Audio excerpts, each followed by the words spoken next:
कहवा में बोलेली कोयलिया त कहवा में मोर बोले हो। कहवा में बोलेली कोयलिया त कहवा में मोर बोले हो। ललना कहवा में बोले सहरे सवा महल उठे सोहर हो। ललना कहवा में बोले सहरे सवा महल उठे सोहर हो।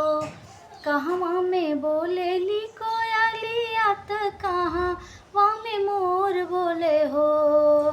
कहवा में बोलेली कोयलिया त कहवा में मोर बोले हो। ललना कहवा में बोले सहरे सवा महल उठे सोहर हो। ललना कहवा में बोले सहरे सवा महल उठे सोहर हो। वृंदावन में बोलेली कोयलिया त मथुरा में मोर बोले हो। वृंदावन में बोलेली कोयलिया त मथुरा में मोर बोले हो। ललना गोकुला में बोले सहरे सवा महल उठे सोहर हो। ललना गोकुला में बोले सहरे सवा महल उठे सोहर हो। वृंदावन में बोलेली कोयलिया त मथुरा में मोर बोले हो। वृंदावन में बोलेली कोयलिया त मथुरा में मोर बोले हो।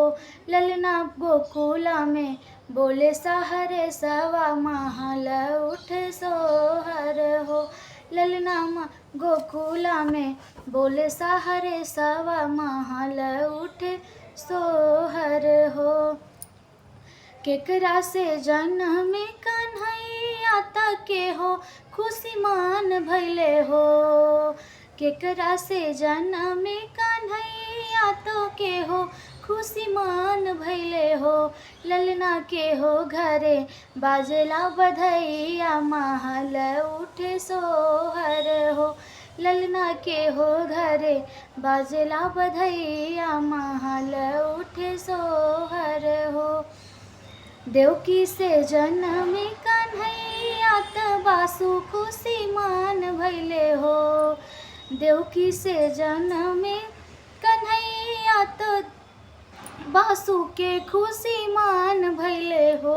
ललना नंद घरे बाजेला बधैया महल उठे सोहर हो।